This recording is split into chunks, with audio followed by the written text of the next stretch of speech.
oloza nimbabuza litamizi oloza lwaki agugumuka jo yabadde ku live kiro kiramba ngali kusimu mu kifo kyo kuwako bawe paka kati because namuwangula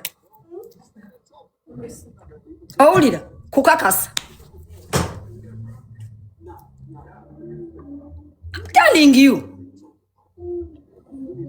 owulira Zubeda tosobola kumpangula mu lutalo lwa mumwa wadde olw'ebikonde wadde olw'essente wadde olw'eddogo wadde olwaki. It is going to be the battle of witches.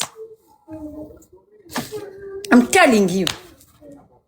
So tubere bakakam. I said what I said and I let it out. I was letting people know. Actually, let me ask, what did I yes, honey? Some chips. Yes, please. Omwana wa Zubeda pozi nga waliwo abamuvumye nze namuvumyeko. No. The container is in the kitchen. I took it to the kitchen.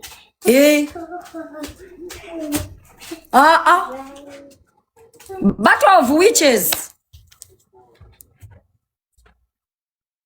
Battle of witches. So tubereba kakamu. You sat down, you talked about me, you defamed me, no nzibya sente because you wanted people to take the attention away from you.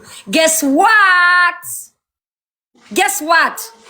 I recalled the conversation and I put it back on the table and it's still about you. Because I called the shots. You thought ogenda gamba Jaideni gamba woti attention ekuveko no mwana wo. Guess what?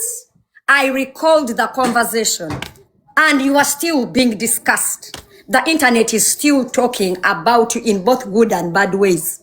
The same it's talking about me. Eyageze kubusomya inza nokubera nga teyazukusa. Mumuulizako. Mumuulizako.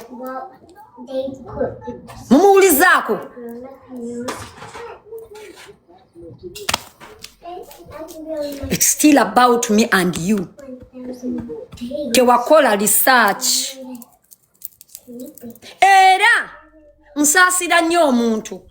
I really wonder, by the way, kambabuze mwe bantu mwe, I respect anybody that takes me, that underestimates me. I respect any person that underestimates me. I can't even underestimate myself. I don't trust myself. Penge yabagamba Accid nange, my husband Penge yabagamba nze nekisikirize kyange si kyesiga. Underestimate. Bakugambye omukazi bamuyita Accid. Omukazi mukadde. Taina kyafiirwa. And then you underestimate me. Really? Really? Just soboka. Katandika butandisi. Nobody is stopping reggae. You bring, I bring. You bring, I bring. Sagala bantu bagamba oyo mukazi when you fight ngajjaye byama ndikabada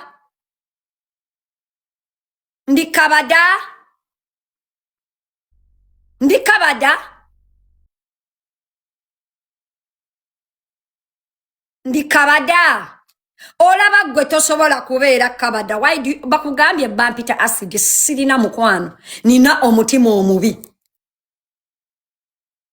Inze I do sasa byama. I bring what is in my inbox and your inbox to explain it to people and use what is in your inbox and my inbox as an example. Abantu abagamba mbu kakati olwo yali ageya ne Zubeda ne Accid ye yayogera kyabi bagambe. That's not my job. Zubeda abanyonyole bye namuddamu nga tugeya abantu naye nga tugeya mikwano. That's not my job. My job is to show you what she told me. Let her also give you what I told her. It is not my job. Nange buli muntu yekwata omulimu wano. Buli muntu wana akwata omulimu. Omulimu gwange. Kubuuza Zubeda. Why? You make content out of people maliciously, yet osinika nabo ebinyo. Imbu, no. You trusted me and conversed with me about your friends, but you could not. Actually, nga tetunagenda wala ka mbongereyo kano. Tapinga tomanyira tapinga. Let me show you. This is just bino sibyama. Tapping.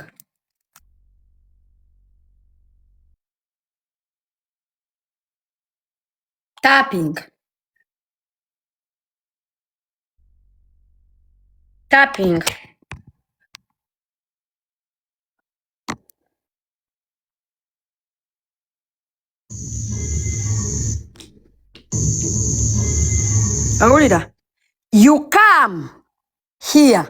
Aulida, I wanted to send you a message. I needed your voice about the girl who was defiled. Lwaki ojja okunsaba obuyambi ku nsonga ezikwatagana n'abantu b'otalinaako wadde akakwate than okunkubira than okunkubira for me and you to have a conversation over Jaden.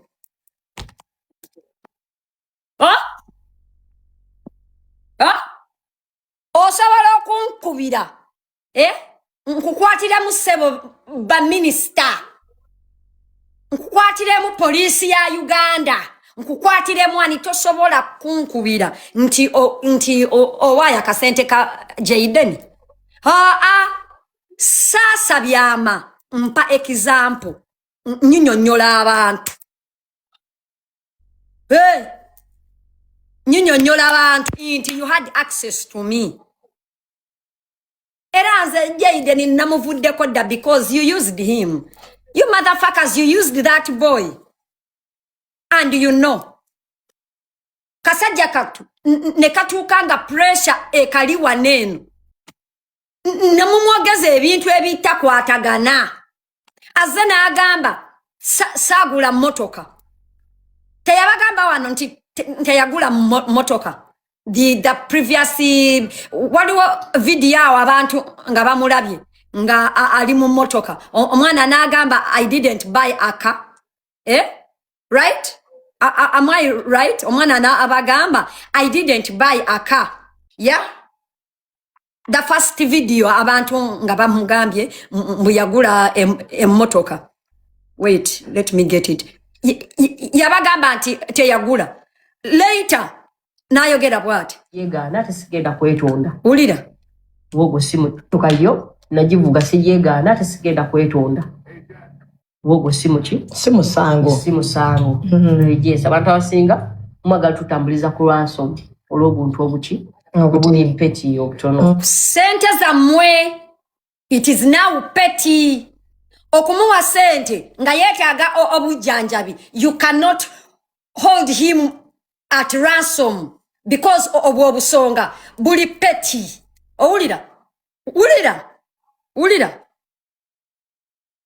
yo nagivuga siyegaana tesigenda kwetonda. Ulira wogo simu ki? Simu sango. Yes, abantu abasinga mwagala tutambuliza ku ransom olw'obuntu obuki obuli petty obutono. Yes. Yeah. Tosobola kungana vuga motokolere nali njikola ki? Njivuga ate kasita nagiga kyekyali ekirooto kyange ekyaggwa mulinda ate bwe naagula eyange. Ogenda gigula. Owulira kakati awone tuvaawo. There is a very important video that I want you guys to listen to. It was last night. Ulira chicken omumanyi namugambye n'omugane mugaa chicken tuzanyira ku mwana oyo waffe. Tigera sotunda tuyana ayagala nnyo sente. Oya manda last night. Jedi nizamututie bweru zezo bebe kuluzi yamufunira. Abata nga bw'obimbuuza nange bwe mbyebuuza nakoma okumanya nga tuli mu ddwaliro Jaden abuzaayo emyezi gumu kitundu afe. Temanyi yali atambuzaako agumu ekitundu. Kati baamuwaawo ku ddagala awo ne limwongerayo obutafa. Mwabataali mu kasenge mumanyi yayogera kiri baddokita. Kati bamikwano mwe basiru yenze mugezi eyasaba ebipapula. Banange ono mada basonda sente. Right? Yeah. Mwe basiru. As we speak ani musiru. Now you see lwaki nasaba ebipapula ono mada basonda sente naye ng'agamba abantu mulete sente nkabaddizeeyo. This is mada ulira Chicken asobola otunda omwana we n'afunamu benzi endala. Chicken omumanyi namugambye n'omugaane mugaya chicken tozannyira ku mwana oyo waffe. Chicken asobola otunda tuyana ayagala nnyo sente. Sente Jaden zaamututte ebweru zezo bebe kuluzi yamufunira. Abata nga bw'obimbuuza nange bwe mbyebuuza nakoma okumanya nga tuli mu ddwaliro Jaden abuzaayo emyezi gumu kitundu afe. Temanyi yali atambuzaako agumu ekitundu. Kati baamuwaawo ku ddagala awo ne limwongerayo obutafa. Mwabataali mu kasenge mumanyi yayogera kiri baddokita. Bwaga yatugambye emyezi esatu bino bye binyiiza Senga Accid. Kakati Jaden mwe muli mu kwebuuza lwaki teyagenze na muntu. Nange neebuuza Jaden baatugamba tannafuna simanyi ani ono kuba agenda okugyamu obusobi. Donald oyo Donald yamufuna. Nene Donald saamulabye.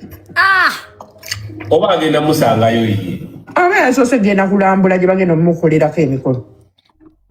Bamikwano ani musiru as we speak.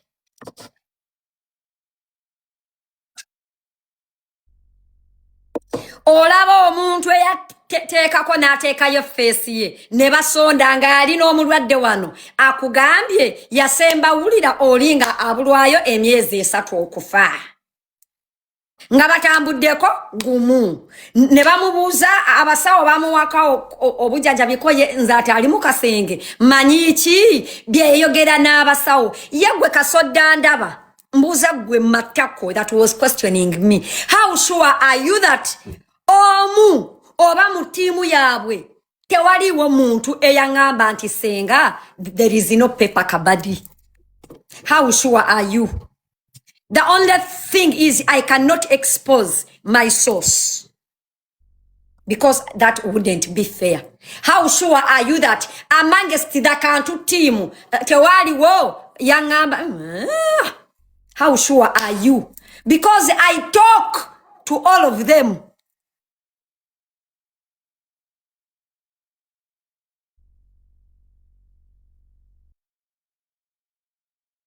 Yeza abuuza abasonda sente babagambye ebyo ebigambo ebyo wangi ebyo inze atali mu kasenge bano abaana bali ku press conference bano. How sure are you I did not get intel? Ye kambuze, if I came here with an open heart okusonda, why do you think I changed my mind?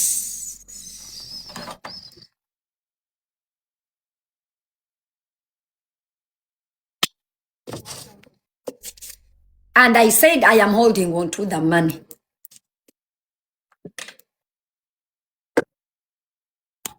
Wanje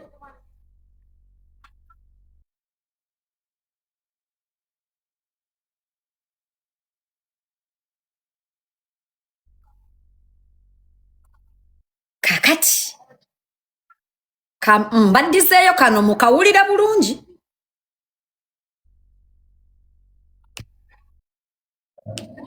Chicken omumanyi namugambye n'omugaane mugaya chicken tozannyira ku mwana oyo waffe. Chicken asobola otunda tuyana ayagala nnyo sente. Sene Jedi nizamutute bweruze zo bebe kuluzi yamufunira. Junior yatugamba. Taata nga bw'obimbuuza nange bwe mbyebuuza nakoma okumanya nga tuli mu ddwaliro Jayden abuzaayo emyezi gumu kitundu afe. Ate nze namanyi omwana Junior alinunula Uganda. Junior my brain. Simanyi bannange. I know my brain is like for Junior we are going to heaven. Ekisooka twogera amazima tugenda mu ggulu. Ekyokubiri tuli baana ba mirundi ffe bagezi. Junior yatugamba okuva ku ntandikwa. Era ku sente zo naye maame sente z'obusomyo zaaweddewo.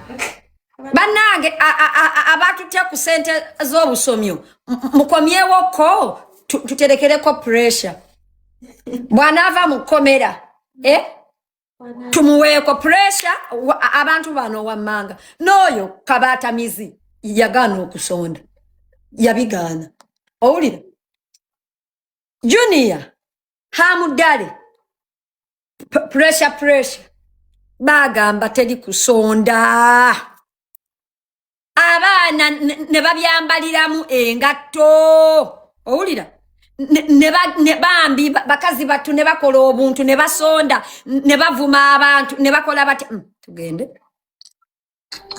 Temanyi yali atambuzaako aguma ekitundu. Kati bamuwaawo ku ddagala awo ne limwongerayo obutafa. Mwabataali mu kasenge mumanyi yayogera kiri baddokita. That is why ebipapula tebyalabika ate bannange abantu abagamba nagaano okuwa omwana sente bannange sente gyotakoleredde tebeera yiyo wabeera nze abampa sente bampa condition omwana atulageko omuwe sente nensaba actually there was no reason to fight leeta ebipapula pick the money you don't want to bring in the popular, there is no money. Hey, you don't bring a popular, there is no money. Nalabyeka wakati nga edimizi ka nkubuzeko. Hello, edimizi. Olaba gwe wabba eryenvu. Olaba gwe wabba eryenvu. It is the same reason why walitosobola kukumala ivu abantu ne bakutrustinga ne sente za Jayden. Gwe wabba amenvu. Ga my blaza MC Richie. Wabba amenvu. Wankubira no ate gwe ki edimizi wankubira. Ngogambo ya Richie simwagala konze lwaki. Yagamba nalya amenvu ge. The truth is walya amenvu ge. Na ku recording that day we wankubira. Yasama, I bring it. Yasama. Owulira? Ne wabba era omukazi wakoze bubi okukwata sente ze basonze ez'obusomyo bw'omwana noziwa abantu bazinywemu walagi ekisooka gwe edimizi sente ezikukaabya olinako mmeka ezizo olinako mmeka edimizi ndiwo kutegeeza wali ku internet myaka gyobote abasajja bewazinanga nabo abakazi bafa wazina namwandu wa kafeero era kafeero yakukolimira. That is why obeereyo mu kyalo ekyakunyiziza I can understand maybe omanyi naye alina omwana bamuyita Jayden ate tabalagangako mu kamera maybe abana be nabo baina the same condition. After all tata waabwe ye mwenyini atunulanga yalwala omulalama. Maybe I can understand abagamba nti tomuwamu edimizi yali yafa leka muhimbure kamubuzeeko kamuweeko owulira gwe edimizi eyasooka internet kuno anvuma omutima omubi lwaki tewakuma live n'osondera Jayden gwamwagala ennyo yekambuuze wamuteerako mmeka gwe atalina wadde oluza olw'omuttako anti abakadde mwena muba mwakunjubuka envi matako nga tezikyali nayo walinako mmeka kuze nagabye wabaddeko na mmeka esente z'obusomyo nazigabidde abantu kubanga abazimpa bangambye senga zigabe Kambuuza sente ez'obusomyo mwabadde mwagala nziteekewa kubanga nannyini busomyo yavumye nze azirina mwabadde mwagala nzikole ki wangi mwabadde mwagala nzikole ki naziwadde abantu kubanga zaava mu bantu yes gwe mbuuza abakakayanira sente mwabadde mulinako mmeka kubanga abazisonda bali ku live yange waneeno tekuliiko yazibanjiza actually baŋŋambye kola ki lya baŋŋambye actually senga oba bayongedde nako jjo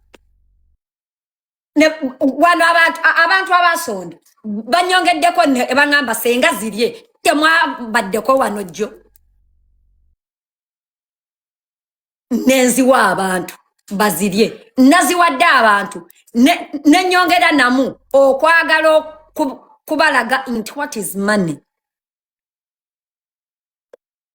money naziwadde abantu because gwe mwazisondera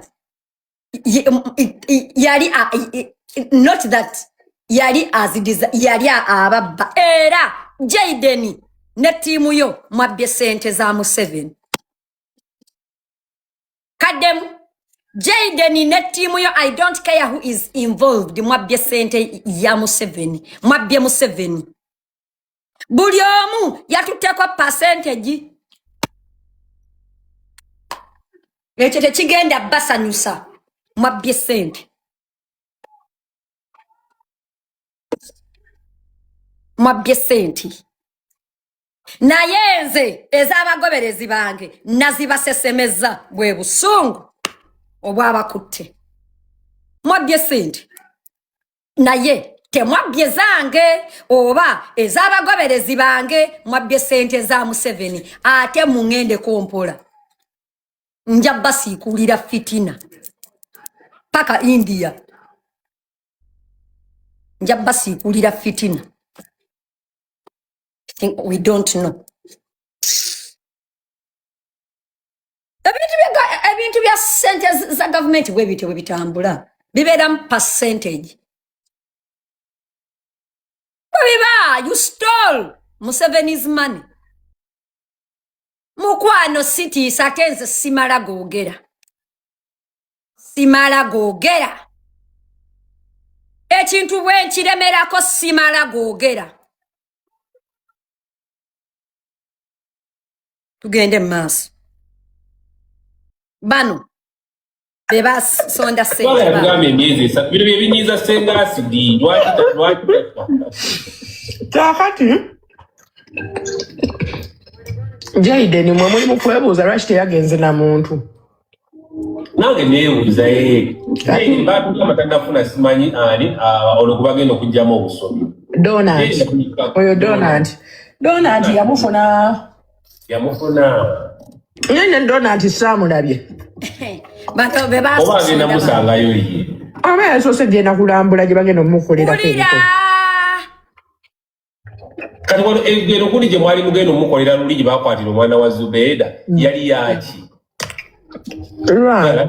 kudduka kati okudduka kwali kwaki nguledi yalina sente za gavumenti zeyali emuwadde zakusonda sente zakulya wakati mu kkubo mu nnyonyi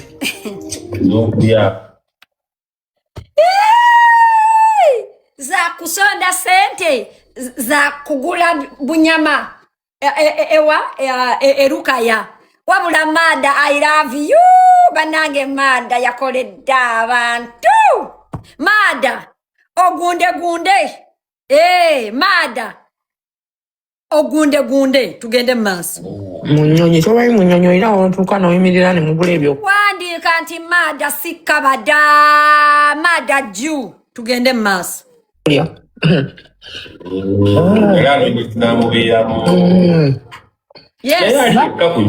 aliyekka kunyonyi omwana wembabuuliza nti akasenge mwaliyo kiwaadi akasenge mwaliyo nakimanya nti omwana shira price alimala nanunula abantu mukama n'agamba nti akaseera kalituuka omwana wa Katonda omulamu ajje ku nsi anunula abantu abagambe nti I am the way, the truth and the life. Nakimanya nti Maada olinunula abantu n'amazima. Maada is my sister.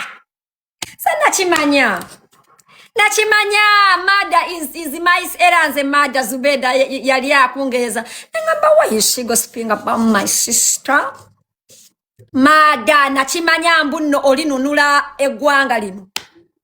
Era Bayibuli etugamba mukyawa sitaani n'obulimba n'amakubo ge gonna amakubo ga sitaani gabeeramu obulimba. Mukasenge twaliyo.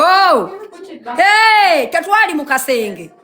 So we have no right to question, so anything is possible. Why are you blaming me for questioning? Mukasenge twaliyo. Maada tolikabada, we love you. Yes. Tugende maaso. Abadde ku live nga bagaba na ssente ze. Anti jjukira Jaden oyo waliwo stage w'otuuka nga kati ogamba ekijja kijje kati nekyaye nga yeetamiddwa kati alimu eyo stage. First of all kuba kati keegumya naye osookiraba yako kamanyi yekali si birungi bambi kitegeera yako kamanyi ebyo ebintu birimu ku bulamu nakufa simala bulamu nakuwona biki kati awo yekyaye waliwo otuuka okisanga omuntu yeekyaye nga bikijja kijje nga takyalina bw'atya talina kyatya. Naawe Sheila otandise okulegeza mukwano gwo olinga amazina ekumanyoko omanyi mujja muntagalirako bombo klati gunza kuzaala gwe Kivume nkunyonyola wano ku apo tewali mikwano gyonzungira kwantama mu ibirisi ate bayize kankubulire kabaata enkwe z'oku apo wano bano abanayuganda ne bw'omusimuula mu kabina n'omuteekayo olulimi. Yes. Basira kazi kankwe. Maada Jew. Yes. Anangenze ku Maada kwestava. Maada Jew kwestava. So the whole TMR hospital connived with thieves. I don't think so, but what did TMR do? Ka njogere kwa ku about TMR. TMR teya tugamba ko inti Jaden tumusondere sente ya chitugamba. Wabula amazima gali nti Jaden mulwadde wasikosero. Okitegeera. It is the truth mulwadde. Naye ekyokumuja ekyomukyusa obusomyo yali script. TMR teyatugambako kuba kwasa sente wadde okusonda sente. Wabula omusawo yajja nannyonnyola abantu nti Jaden mulwadde wa sikosero ekiyinza okumuwonya kumukyusa buki busomyo. I mean, and guess what? Zubeda njagala atuule mu kamera akyegane nti si enze yamugamba noonya omusawo annyonnyola abantu what Jaden is going through and what is needed. Gwe Zubeda nakimpi njagala okyegane. I play it.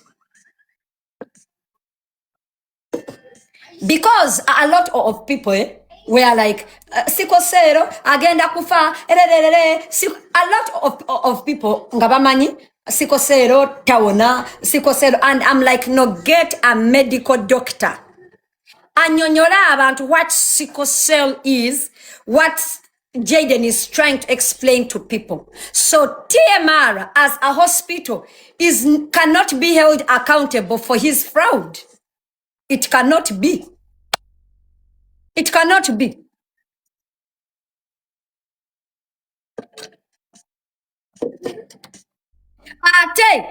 Again, exonerating TMR. If I go into a hospital, and I fake it, hey, the first thing they are gonna do is to put oxygen on me. And another what? Banange abasoma tukolachi that ka oxygen, it is the smallest dose of oxygen for abasoma medically. That is the only akoka nozogund. It's what gives the smallest dose of oxygen. Because they are I think around 4, but that one gives that smallest dose of oxygen. I think if I'm not mistaken, it's like 2, or if I'm not mistaken, if I remember well what I studied. Only. Yes. If you go and bakubuza wano kuluma iye, are you having difficulty in breathing when you are assessing katimweka mbanyumize mwe bamazi. When a person comes, we have what we call the ABCs. Mbasomese oba nedda. A is what? What? Oh, that's when you're having a stroke. No. Like the ABCs, like also can assessing omuntu, then like their level of responsiveness, like their pupils, like when a person, yes, that is the airway. Is it open or closed, or what? B? What is B? What is B? Mwangu wemwe wano abasoma. Not Bobby wine, saturation. You do this. Is a person having a pulse? No mukwata wano. Na wano. Is a person having a pulse? No. Twagambye A is airway. B. Bite mujogede. C is for saturation. What is B? Mwangwe. Njagala kulaba wano. Abasoma. B is puppy. B is balloon. One, not bleeding. No, not What is B? No. Not blood pressure. Blood pressure comes later. But anyway, all in all, when a person as in byonna you use your eyes is a omuntu no mubuza wasem, like are you having pain here, you rate your level of pain, blah blah. When a person says I'm having difficulty in breathing, the first thing you do if a person is complaining of shortness of breath, you give them a dose of oxygen. And that is what was here, and that is the smallest dose of oxygen. Temutegera. Only.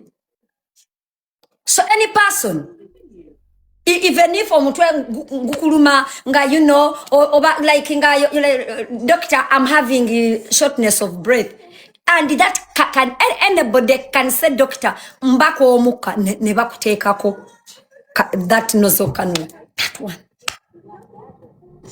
And that is what he was having. But please note, while he was having that, he was busy taking interviews. He was using the smallest, like the already oxygen or mutono, wano, nachimpi wano, yangamba imbu. His oxygen levels are low. He's using the smallest dose of oxygen that he's having to talk and address people.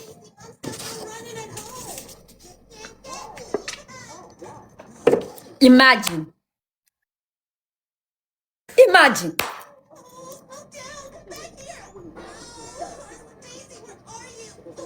Nakola hera Aleese herere ebambi ululu amanya abantu stress, but he was using that to address people. Really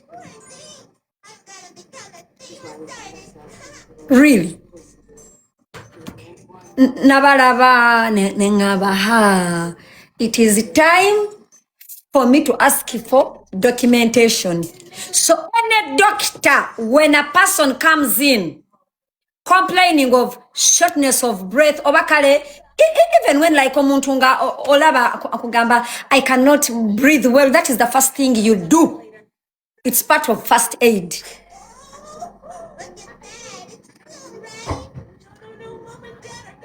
It's part of what? First aid. It is the first thing you're gonna do. So if we saw Jaden nga alimu, wait.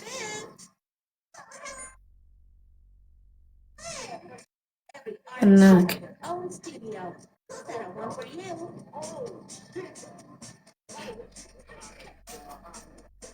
Yeah?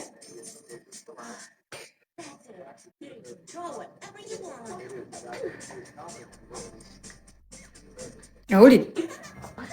First thing when you're responding omuntu agambye hey osobola okugenda no nga wefisa doctor I cannot breathe nga omuka obaka mubaka nga bagamba nasi give me 5 liters of actually it's 5 liters and it is the smallest dose of oxygen 5.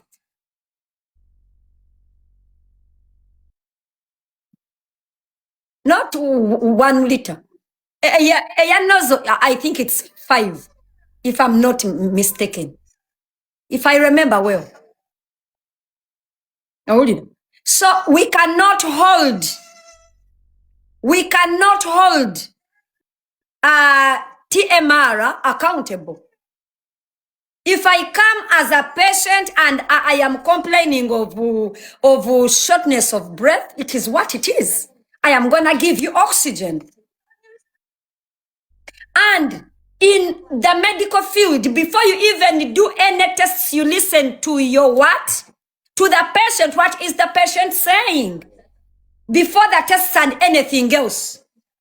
What is the patient saying? Especially, that is why we do ABCs. C is for consciousness. If the patient is conscious and they can talk to you, you use your eyes, you use your brain, you use, everything. So you cannot hold TMR accountable. Tosobola.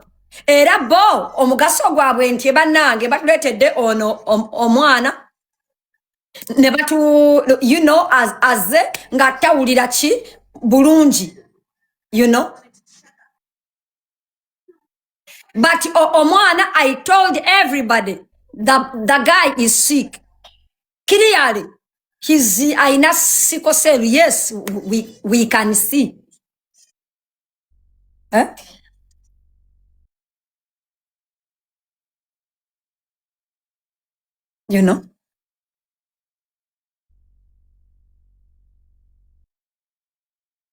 Mwana mulwadde.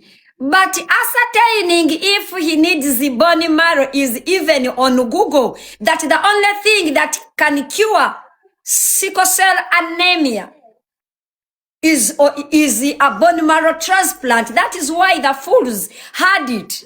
Because it is general knowledge. You don't need a doctor to, no. But because if you want to hide anything from a Ugandan, put it in writing. First of all, information gets lost in translation. Everybody comprehends differently. Actually, I'm gonna start speaking English so that my lives are for only people that understand the English language and can comprehend. Dokita n'abanyonnyola nakimpi bw'abeera ng'asobola bagamba namugamba abantu tebategeera Jaden by'abagamba funa omusawo annyonnyola abantu, and that is what TMR did. Yatuuza abantu n'ebanyonnyola. They could only do that. Era nawuliddeko abantu nga bagamba kyova olaba Jaden yagaana okumuwa ebipapula bye. Right now, everything now would be on the internet. It would only be on the internet for a purpose. It would only be on the internet for a reason. Either me explaining to people that yes, the boy is sick and his medical records are here, or the boy is actually not sick, his medical documents are here. That is it. Because what was he hiding in his records? His age, his name, or the fact that he has sickle cell anemia that he had declared? Nze mugezi mwe basiru abayomba mwe basiru nze mugezi We needed evidence. If evidence was provided, we wouldn't be here. Mukirize. Yes.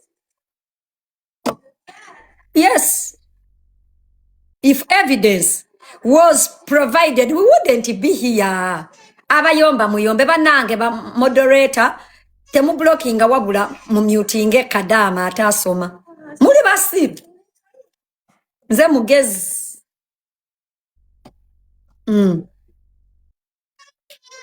It is what it is. But abantu abasonda bababuziza mwe abatali mu kasenge.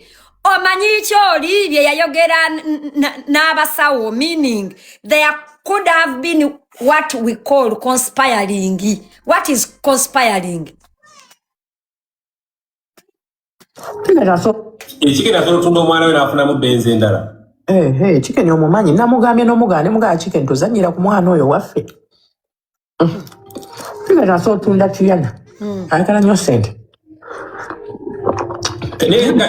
Sente Jedi zaamututte ebweru zezo bebe kuluzi yamufunira. Kabaata nga bw'obimbuuza nange bwe mbyebuuza nakoma okumanya nga tuli mu ddwaliro Jedi abuzaayo emyezi gumu kitundu afe. Kumanyi yali atambuzaako agumu ekitundu. Bamuwaawo ku ddagala awo ne limwongerayo obutafa. Mwabataali mu kasenge mumanyi yayogera kiri baddokita. Banange gamba nti mada ju era mada nsaba Allah wa ta'ala mu kisiibo kino mada kumpeere bina. Mada katonda kumpeere bina and I love you my sister. Nze namanya oyo mwana ku mazima kwatava tugende. Bino bye binyiiza Senga Accid. Kakati Jayden mwe muli mu kwebuuza lwaki teyagenze na muntu. Nange neebuuza Jayden baatuka amatannafuna simanyi ani olwo kubagenda okugyamu obusomi.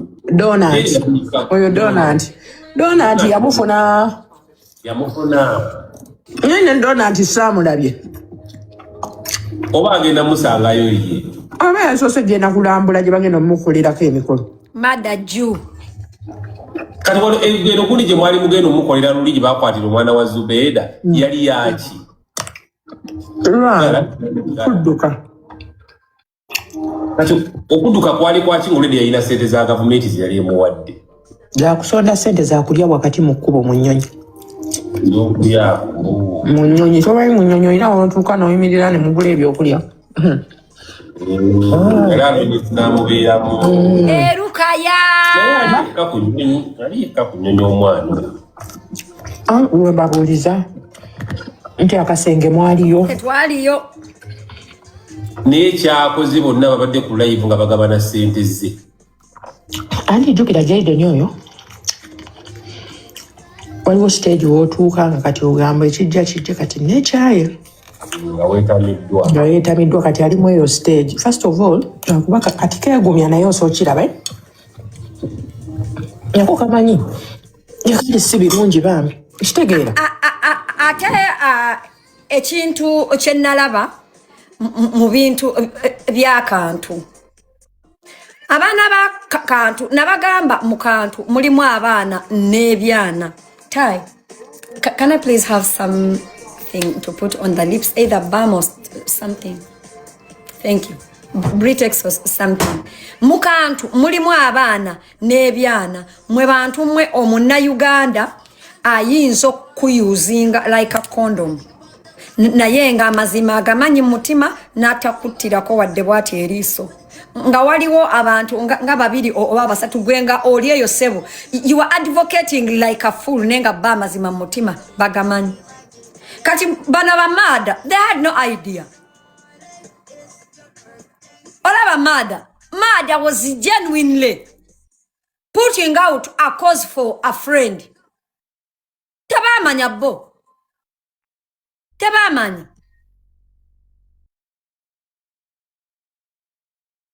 That's why mada agambye ye yakomanga kuwulira Jayden bintu bye yagambanga abantu. Tebamanya abamu. Okitegeera. Era nze mu bantu bendi okubleminga mada taliimu. ne chicken taliimu ne sugar taliimu they had no idea but waliwo abali awo munda kabagezi bamada ndoza it was like togetherness nga olaba nti ba YouTube banange there is nga olaba era abagenze ku misinde you know that is why era batu ko muliro ne gukendera because nabo tebali na answer kitegere tebali na answer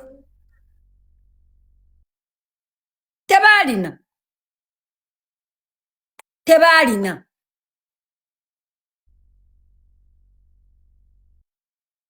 Ngako kamanyi ebyo ebintu birimu ku bulamu na kufa sima bulamu na kuona bichi kati awo yechaye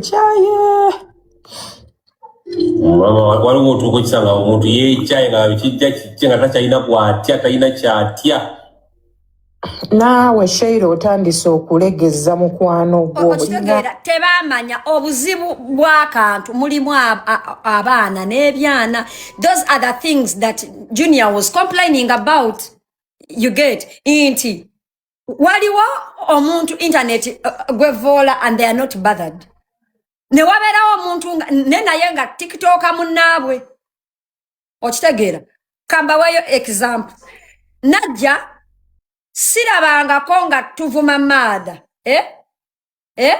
akantu ne kakyankalana ne bavaayo ne bakola ki ku Zubeda all their egos have been massaged their balls have been touched kitegeera bebaana n'ebyana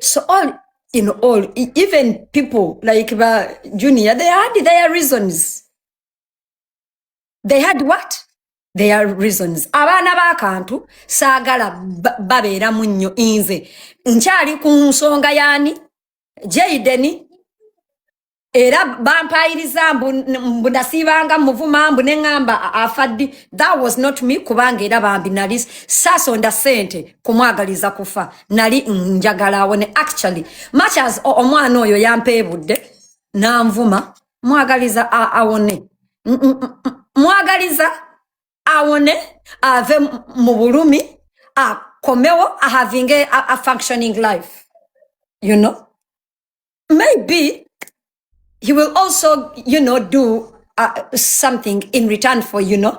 You never know. You know. Somewhere like I don't feel, honestly, like I'm indifferent about him. Because me, I know. Inti kasajja katu. Baka balira muchi. Mulimu. I know.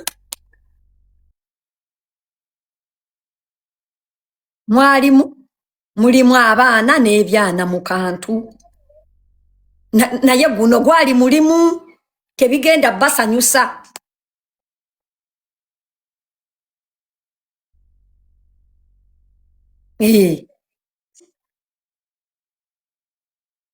mbabuulira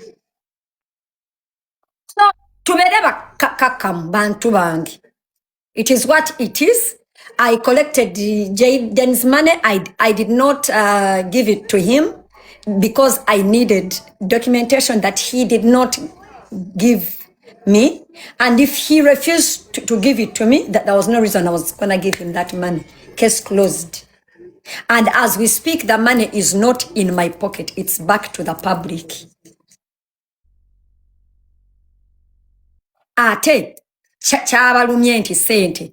Naziwadde abantu abasonda bangambye sente I eat it neŋŋamba lwaki nzirya kanziwa abantu nenzibawa actually nabongedde nako naye I am happy that abagoberezi bange abasonda temwababbye I fought for my followers money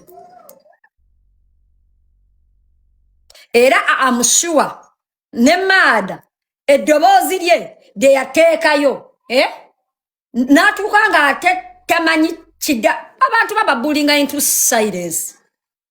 If I did not speak up, everybody now would be saying I stole money.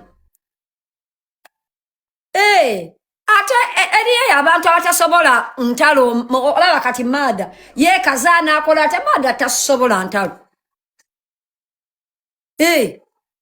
Naye nga mu byonna bannange bino byonna nga mbyogera temunzija ku 5 billion. Temunzija ku 5 billion mbeegayiridde. Anko Kuku tonzija ku 5 billion. Mbasaba. Tapinga. Bambi ka nziremu mbaweereze audio. Omanyi buliwe mbeera wano nga mbogerako I check in. Check in. Shalom my brother temunzija ku 5 billion byonna tubikole temunzija ku list. Bya Kaisari bisigale nga bya Kaisari temunzija ku list. Nino kubajjukiza. Bannange era kambuze Kasuku. Anko Kuku ku 5 billion bannange nkyaliko. Tonzija ku list ya 5 billion Anko Kuku. Mbeegayiridde. Temunzijako ebirala tubikole. Anko Kuku tonzija ku 5 billion.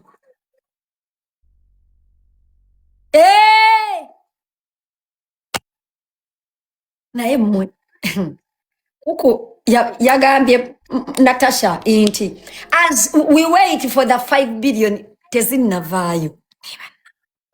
Tezinnavaayo naye nze zonna zirinda sina nati mugumikiriza kati abantu abesemberedde 5 billion bendye okuyisaamu eggaali banampa 5 billion bannange bandyanguye ne bazituwa ne tuzirya nga tebannange bamu association bannange ninza obutakwatako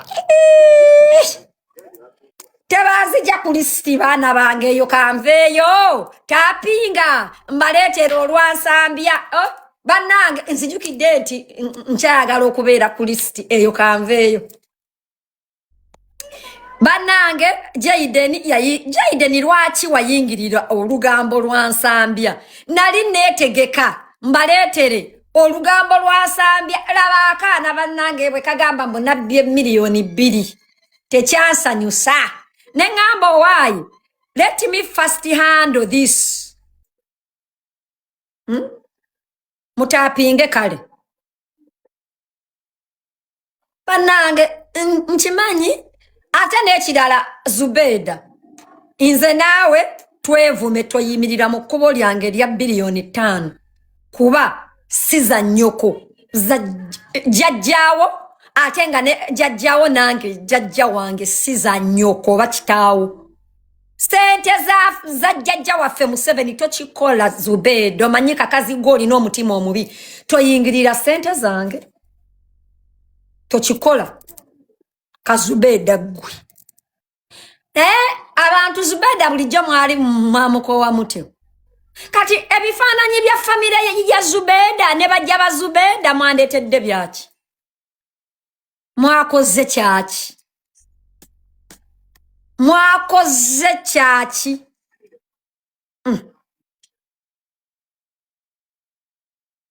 balageko katono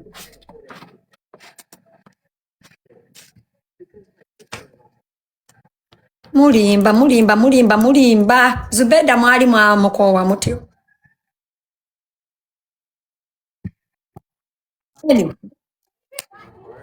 munange